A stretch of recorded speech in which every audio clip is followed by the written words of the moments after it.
Hello, everybody, and welcome back to the Charity Charge Show. This is Grayson Harris, and today we are pleased to be joined by Erika Swilley. She is the Executive Director of the NBPA Foundation, the National Basketball Players Foundation, and we are really excited to learn a little bit more about really what that role entails. Erika, thank you so much for coming on today. No, thank you for having me, Grayson. It's good to be here. Yes. Well, tell me a little bit more about what the NBPA Foundation does, because I'm sure it's something that maybe a lot of fans of both the NBA, but also just in general, may not maybe understand the work that's being done behind the scenes. Yeah, absolutely. And I always like to say we're a very unique foundation, and I would say non-traditional in the sense. And that's because majority of our money comes from player fines. So when players, you see them get technical fouls or ejections, that money is then pooled, and at the end of the season is split between NBA Cares and then our foundation. And then really we use those funds to go back into the work that our players are doing in the community. So our foundation has a matching grant program. So we will match players up to $25,000 a year for their community work. We are also here to help them strategize around their philanthropy.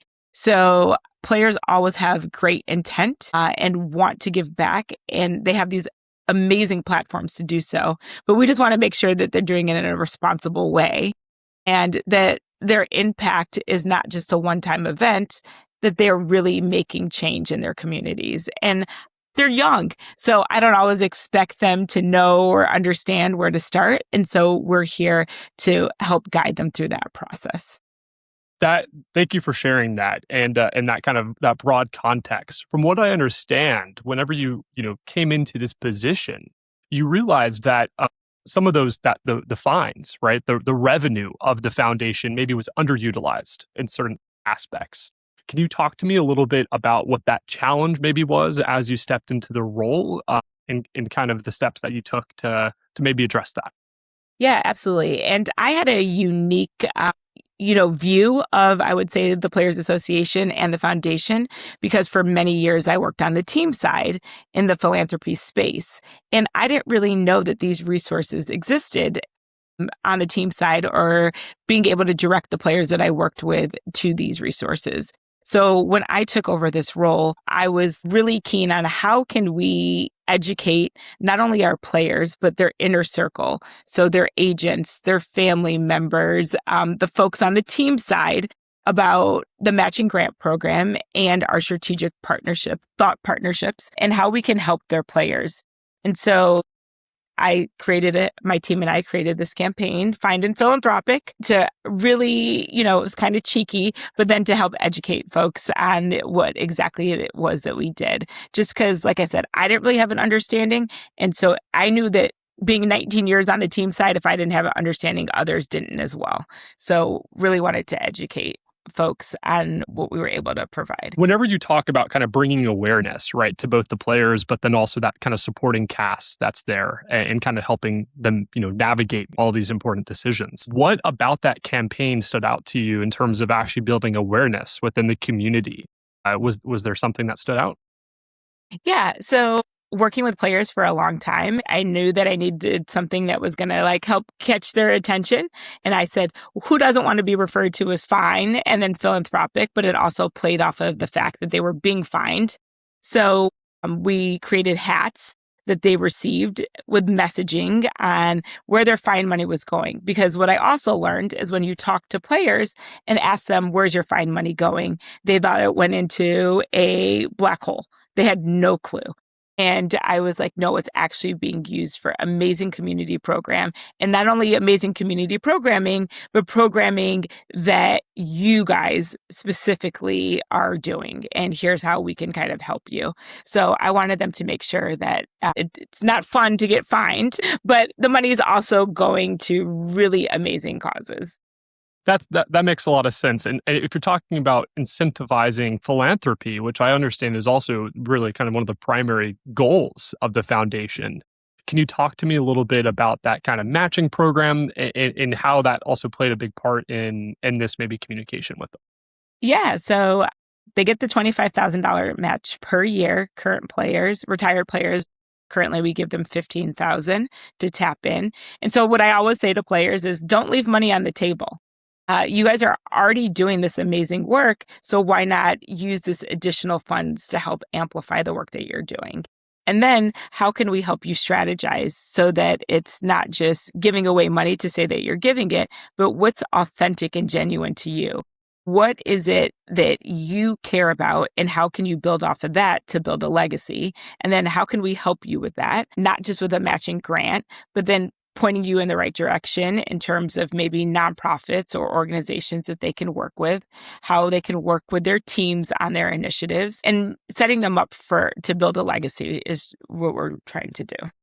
Can we dive into that piece a little bit more? Because I think that side of the work of the foundation is so interesting, right? The planned giving and that kind of strategy piece of it. How do those conversations usually go?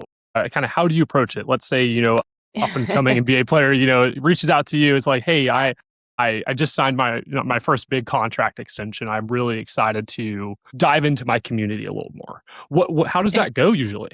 Yeah, no, it's a great question. And it's funny because the number one thing that I hear is I want to start a foundation. And I understand why. That's what they've been conditioned to kind of do. Like, hey, I now make money. I want to start a foundation. But I don't think a lot of people realize how much it takes to run and operate a foundation.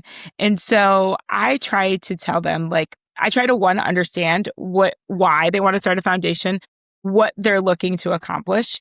And then just talking them through the process and showing them that there's other ways to really give back without necessarily starting a foundation.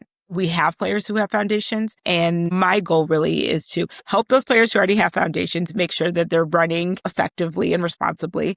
And then for those who don't have foundations, say, you don't necessarily have to start a foundation, and here's how you can accomplish all of your goals with maybe opening up a DAF or having a fiscal sponsor or working with the thousands of amazing pre-existing nonprofits and foundations that are out there that most times there's one that's going to align with, what you're trying to do. So I always tell them I'm like air traffic control. They come to us and then we try to point them in the right direction for what makes sense for them in their career. But I do encourage them not to start foundations early on and go down a different path if possible.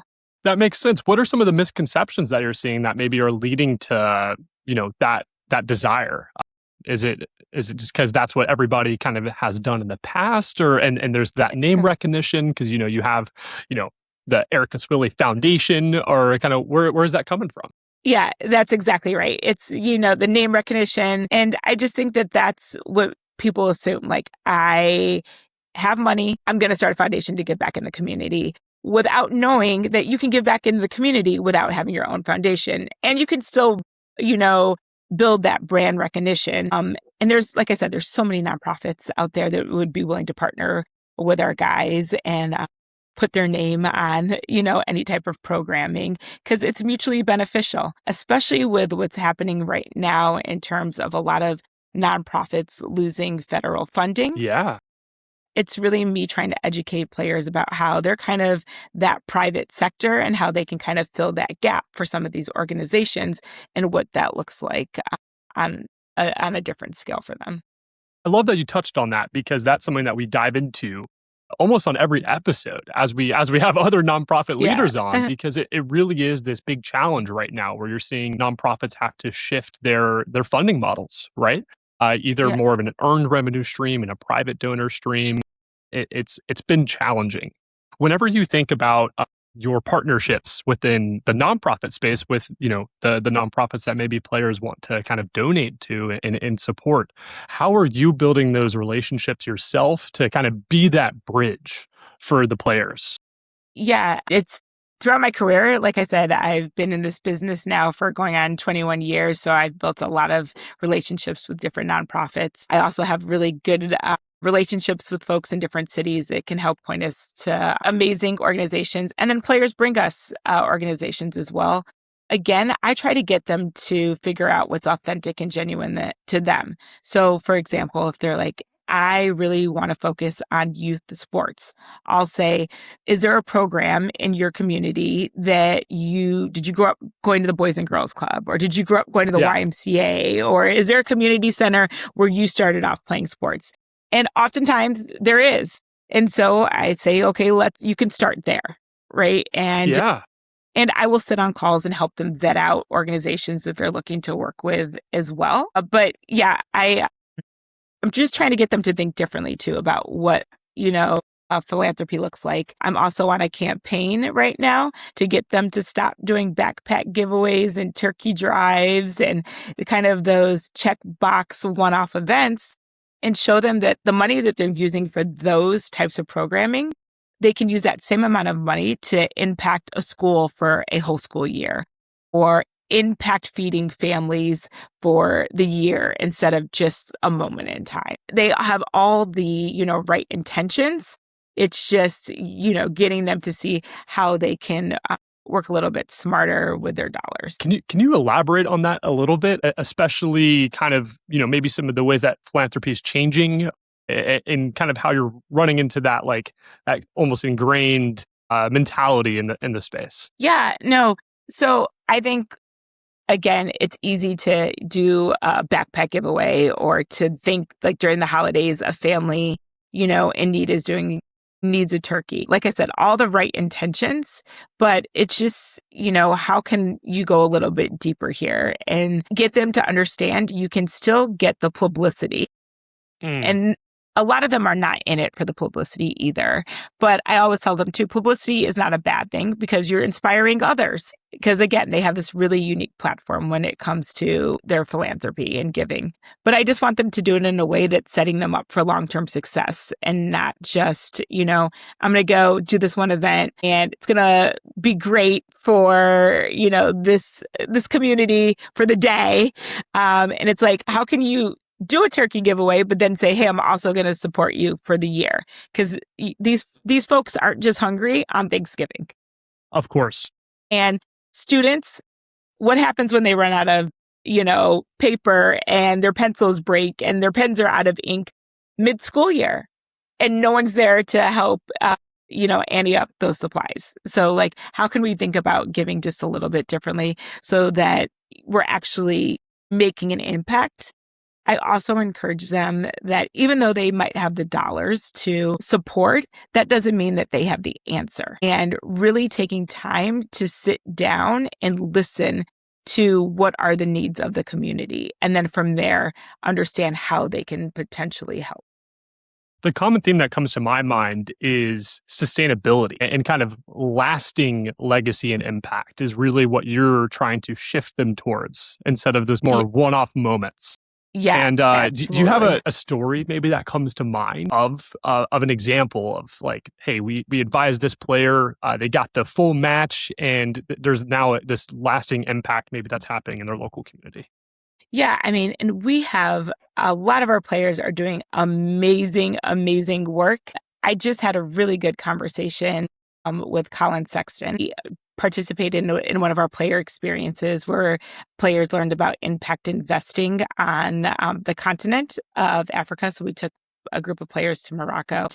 Colin and I had a really good conversation because, one, taps into his matching grant every year. He divides up his matching grant. So he gives his matching grant to different nonprofits. He's consistent. He's great, with the work that he does. He's present. He shows up. But my question to him was, what's that through line between these nonprofits that you're working with?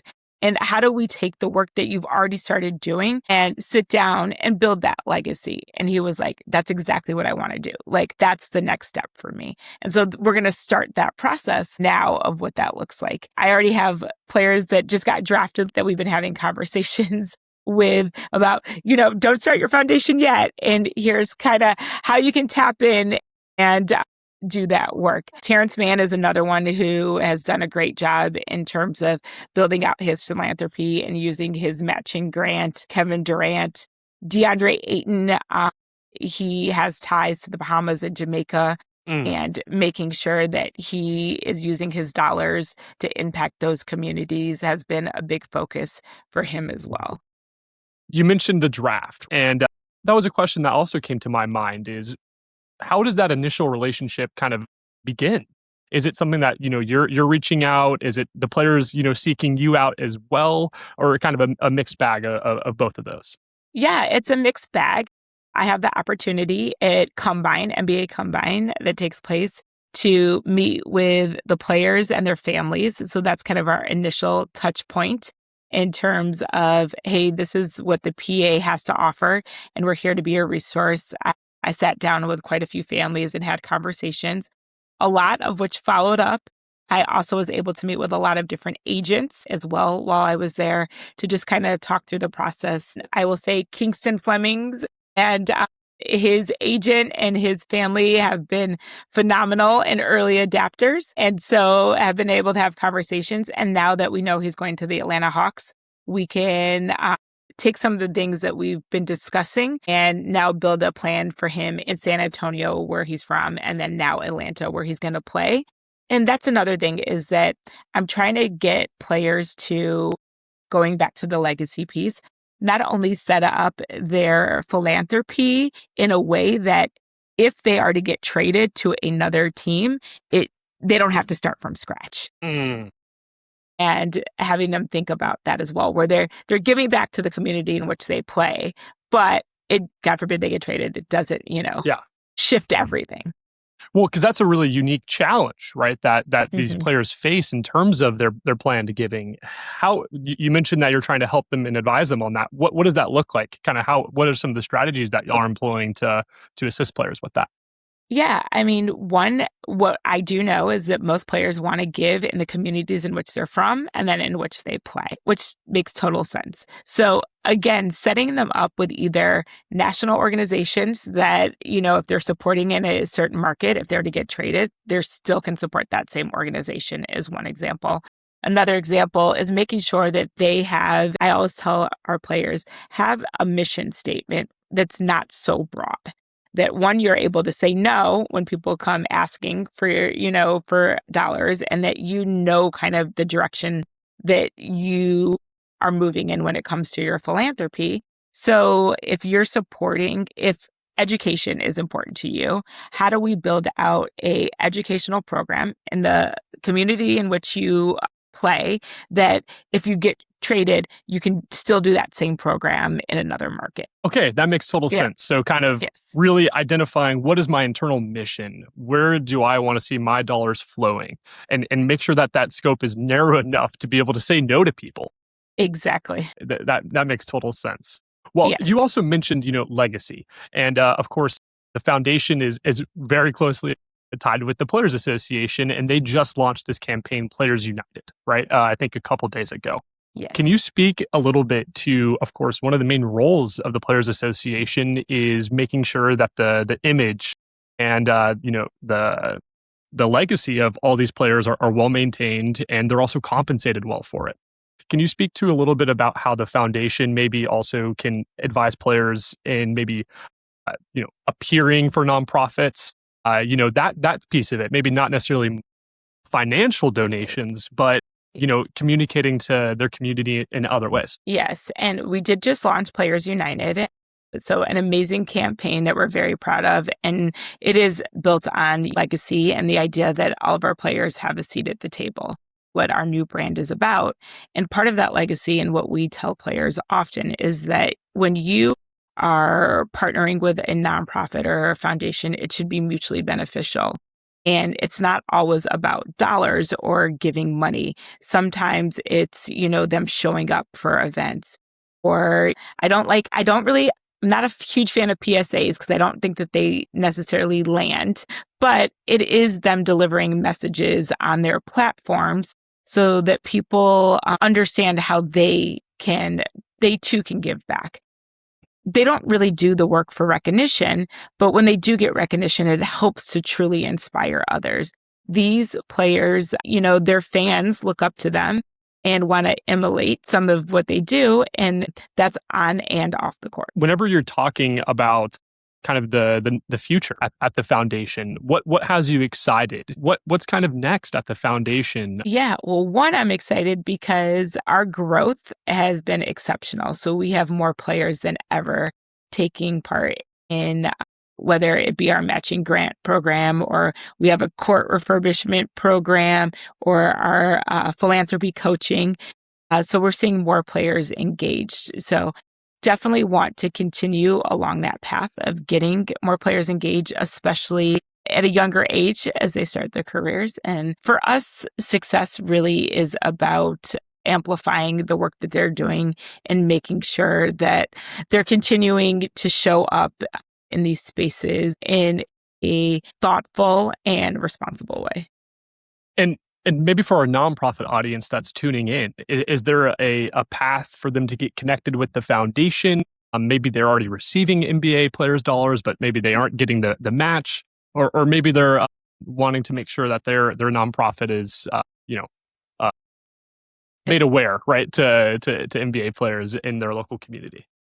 Yeah, I mean, we're always open and interested to talking to different nonprofits. We, on our website or through LinkedIn, they can send us information on what their nonprofit or foundation does. And if we then have a player that aligns with the work that they're doing, we're happy to make that connection. Usually players will come to us with, ideas of who they want to support. So, which, yes. And again, we want to be authentic and genuine who they are and the work that they want to do. So as long as it aligns, we're always happy to have conversations.